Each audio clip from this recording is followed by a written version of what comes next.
Hello everybody, my name is Olivia and you're watching Alivia Monroe, and in this video we are going to be talking about a very certain type of parenting that's going around that a lot of people really don't like, and to be completely honest, I understand why. The job of most parents, is to raise their kid, guide them through the first walks of life to the point where, they will grow up to be a better adult than their parents were, and they carry on the legacy in a good light. I think some of the parents of Generation Alpha, which are kids born from 2010 to 2024, wanted to have babies, but not necessarily be parents.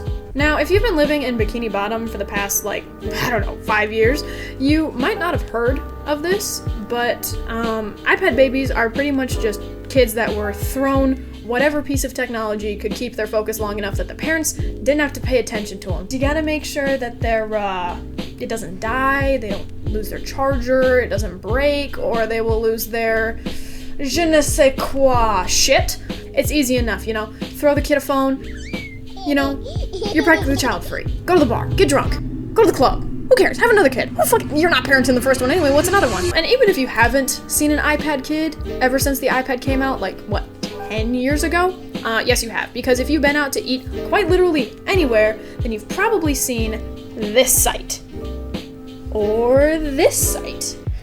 First of all, that second baby is literally an infant. Why would you put the knowledge of the entire world and humanity in front of something that can't even drink out of an open cup? I have the knowledge of the entire world in front of me, but here's the difference.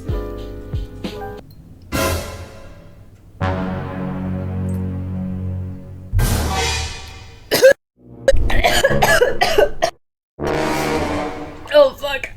Now, if you can look past the obvious developmental issues like obesity, anger issues, a lack of any real social skills, iPads aren't really meant for babies in the first place, much less the internet.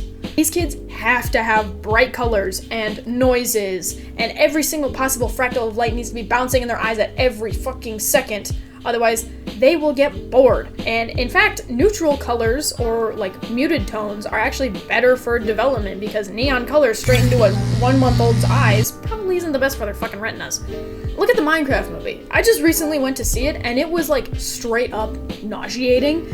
I get that it's meant for kids, but they don't need a one-liner every 10 seconds or a scene that's 2.5 minutes long. There was no real plot, and there was no callback to anything besides the cube that they had. And I get that kids are into zany and crazy shit nowadays, but they don't need that much stimulation when they're already in a movie theater eating popcorn and candy and pop, which is, sensory stimulation. Also watching just Jack Black go crazy in 69 with Jason Momoa. I don't want to sound like a boomer here, but kids need to be bored. You see videos of it all the time. A mom takes an iPad away from her kid and all of a sudden everything is wrong with them. They're crying, they're screaming, they need to lay down, but they need their iPad because they can't do anything without their iPad. And that's straight up not normal. I never had an iPad as a kid, but when my mom would be like, hey, stop watching SpongeBob and go find something else to do, we have to watch the news now, I would go fuck off and find something else to do. And I think that really helped my development, because I learned how to self-satisfy without melting my brain on Robin from Teen Titans Go shaking ass. It helped my development because if I couldn't find it in myself to give a shit about the latest homicide in Grand Rapids, then I would go read a book or piss off my sister or just reorganize my room, which that is a habit that I wish that I kept. Now, this might not seem important to most, but as someone who thinks children these days are genuinely getting stupider, I have found sources that actually back up most of my claims, and I will put those down in the description, and I'm also going to discuss them as well. Fear not. Firstly, fine motor skills. Fine motor skills are the ability to grasp, manipulate objects, and just pretty much move your hands enough to be able to hold whatever you need to hold. Think about Legos. Think about how easy it is to snap them together exactly where they need to be without misplacing them or your fingers getting tired. Is that easy for you? Yes? No? If no, then you probably have less motor skills than most adults. According to the National Library of Medicine, there's a relationship between the first age of use of digital devices and fine motor skills, and the children who used digital tools earlier on had worse fine motor performance. However, this result cannot be considered significant because it is affected by the age of the children in this relationship. So, younger kid gets an iPad, the worse their fine motor skills are, and vice versa. That already raises some flags, but iPads don't necessarily degrade the muscle usage of the hands in children. It does beg to differ. If children are constantly typing, how are they supposed to learn how to write? In their minds, if all they have to do is use touch screens to do anything, why would they even bother learning good penmanship? I just recently signed a lease for a new apartment, and I didn't even have to sign my name. I just had to type it out. So what good is cursive anymore? I was one of two, that could sign my name in cursive in my graduating class. If kids these days grow up to never have to actually sign anything, then what good is learning to write at all? You know, if your John Hancock is just a couple tippy taps on a keyboard, why learn to write at all, ever? A lot of kids nowadays will actually write with five fingers, all 5 fingers. And you might ask, oh, how do they do that? They will write like this. Now, you might say, oh, well, they just don't know how to hold a pencil right.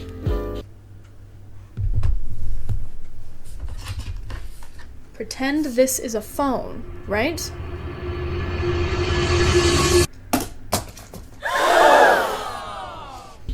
And honestly, it makes a lot of sense because I noticed even when I was younger, a lot of girls who got like their first iPod would write like that, and I could never understand it. I was like, how is that comfortable? Because I write like a normal person. I write like this, right? But this? Huh? I asked a friend of mine that has 2 younger siblings that fit the description of iPad kid close enough, and this is how they write their name. Now, I know the study that said that kids exposed to electronics younger are less likely to lack fine motor skills, but the child on top got a phone at 5 and pretty much only uses it for communication like texting and stuff and calling people. And the child on the bottom got a phone at 10 and has been glued to it and video games and YouTube and everything ever since. And for reference, these are the letters that they use to teach children how to write nowadays. And according to a teacher from way down under, a primary school teacher, Carolyn, said that she and her colleagues had noticed a big decline in fine motor skills among children arriving at prep and kindergarten. Carolyn and her colleagues blamed their students' declining dexterity on their use of touchscreen devices such as tablets and smartphones.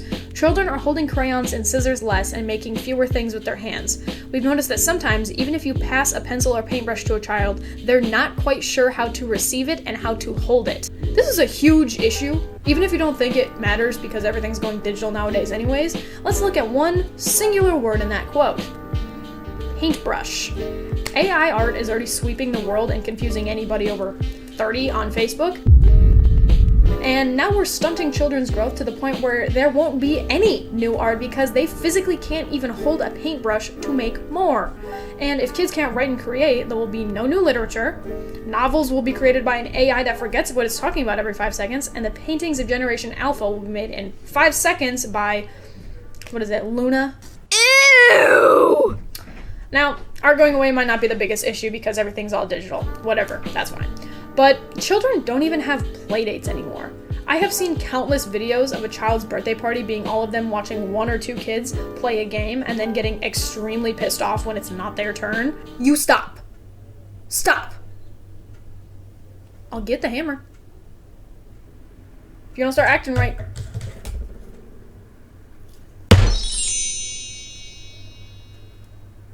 Hey, that fixed it. I've been to a birthday party like this once before, but the difference was we only really played games when it was like raining outside. Other than that, we were trying to drown each other in the kiddie pools. On top of that, kids don't know how to concede anymore. Somebody always has to win. I babysat 4 of my cousins once, and when one of them beat the other one in Smash Bros, it was like hell let loose. They were begging for rematch, they were yelling, they were crying, and they would not stop until it was time for dinner, in which they couldn't eat until I put a random Roblox YouTuber who was just screaming and yelling on the TV. They couldn't even get hungry unless they were watching something. Let's loop back and think about why that might be. If iPad kids get close to, everything that they want at their fingertips because they have, as we've said before, the power and knowledge of the world at their fingertips, they're not ever going to strive to be better at anything, which, takes practice, it takes losing. And how could they possibly know how to lose correctly and be better from it if all that they ever see is somebody getting comically angry every time that they lose at a video game. Let's look back and think about why that might be. If they get everything they want because they have the power and knowledge of the world at their fingertips, they're not striving to be better. They're not doing anything that would take practice and loss, unless it's like Fortnite, because that's healthy for your brain. How could they possibly know how to lose correctly if all that they're seeing is somebody getting comically angry every single time that they lose? The fuck you say to me, you little shit! In addition to that, they don't know what it's like to be wrong because they're not getting parented. If you're sat with a tablet in your face all day, you're not doing anything, i.e. you can't do anything wrong. The only thing they might get in trouble for is forgetting to do something, but even then, their parents, having slapped a tablet down in front of their baby's face at 6 months old, never really had to parent their kids in the first place, so I doubt they're gonna take away their lifeline, aka, their iPad, because that's the parent in the relationship.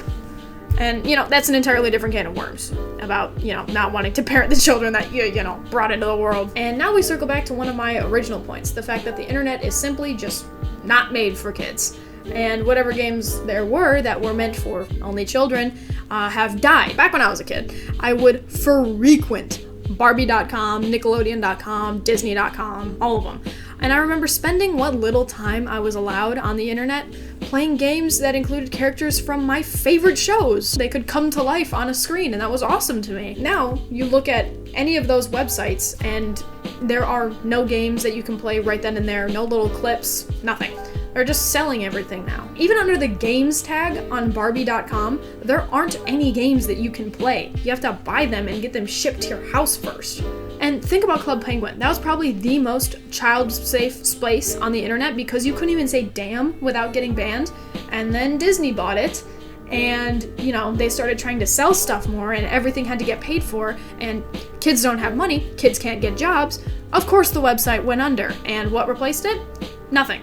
Okay, so I did actually just look it up, and Nickelodeon.com does in fact have games still, and Girls Go Games is around, so there's 2 websites. And on Girls Go Games, I got a little interested, and there's a game on here called Princess Hard Times, where we see Aurora from Sleeping Beauty pretty sad. And then I got a little scared because the first thing you do after showing obvious depression is grab a pen and paper. I was thinking suicide note, but I hated on it too early because it actually taught you good ways to deal with sadness, like drawing and, eating good food and hanging out with friends. So don't judge a book by its cover. There's no kid space. They're just gonna get shoved into adult spaces and then see adult content. And seeing as porn is already as addictive as cocaine and screens are already addictive, that's just begging for a generation of porn-addicted kids. A friend of mine that I mentioned earlier has a sibling that was asking what thick white liquid was because other kids in her class were talking about it in the 5th grade. I'm not gonna say what I think they were talking about because I think it's pretty easy to deduce, but in my state it's a little bit too early in the year for sex ed, so the only place kids would ever really hear about sexual content like that is the internet. And another issue that does get talked about a lot, but nobody seems to really give a shit, is about the correlation between the lack of child-free spaces and adults grooming children. Now, grooming is when somebody, usually somebody older than the victim, gains the trust of the victim through regular communication. They'll try to find something in common with the victim, and then once they have their trust, they'll coerce them, usually an underage person, into sending nude photos. Just threw up in my mouth a little. Obviously, that is illegal and considered to be soliciting child pornography. The reason that's such a big issue, other than the law, is because the fact that most companies that make games for kids nowadays, or, websites that include games for kids nowadays, like Roblox, are more concerned with making money rather than keeping their youngest users safe. Robert Locks, I'm looking at you. And some might say that's not their problem. It's the concern of the parents to make sure that their kids are only getting up to good stuff on the internet. But let's look at one of the most popular websites groomers flock to, which is Roblox. Now, notice the comparison between the ages. Notice how the biggest bar on the graph is the 9 years old to 12 years old range. This is because the main comprise of the Roblox game was meant to be games for kids, but it's open code, so obviously adults were going to make games for adults. That means that adults will now be on a website that was once meant for children. That alone makes a game no longer safe, as kids should not be in the same space as adults that they don't know without their parental supervision. And kids who are extremely young, like under 9, aren't gonna know if they're getting groomed until it's too late, and their parents might not see anything wrong if they have a little online friend because they don't know if Tiffany is actually Tyler, who is 45 and lives in Montana. Now, Gen Z kids are watching their little siblings get sucked into the internet like this, and it has caused some major discourse. Most teenagers nowadays talk about once they have kids, they want to get them physical media from their own childhood to raise them, because that way they don't ever have to go on the internet, and it's typically less brain rotting. Now, of course, every generation says that there's something ruining the next. For millennials, it was the rise of video games. For Gen X, it was cigarettes and alcohol. I have a friend with a little brother we'll call Kevin. Kevin is the only kid that I've seen with an iPad that actually uses it to better himself. He has math and science games, and not once have I walked past him on his iPad and heard him, some random YouTuber screaming into his ears. He has always been doing something to further his education. Like, you can quiz him on anything chemistry, like the electronegativity of molecules, valence electrons, protons, neutrons, anything. He's stumped me with a couple of his questions. And, I think that's awesome. That's really good for his development, that he's taking it into his own hands to teach himself stuff that he doesn't even need to learn. Mind you, he's like 7, and he's learning all of this stuff on his own just because he wants to. And that is the good variant of an iPad kid. And so if you're a kid watching this, which I don't know how you are, this is supposed to be age restricted because my content is not made for kids, be like Kevin. You have a record of everything that has ever happened, every theorem, every single piece of knowledge.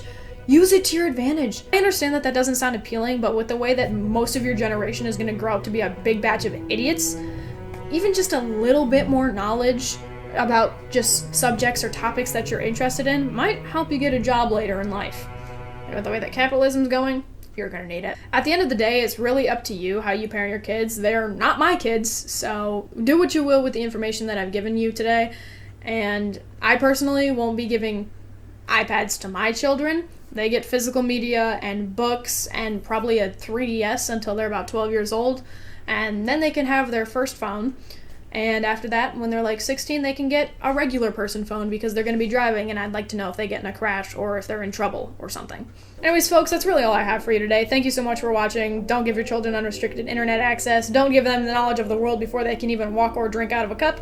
And more importantly, parent your children. And for those of you that are still here, stick around for my next video in which I will be blowing up every iPad on Earth with a single line of code that I wrote myself.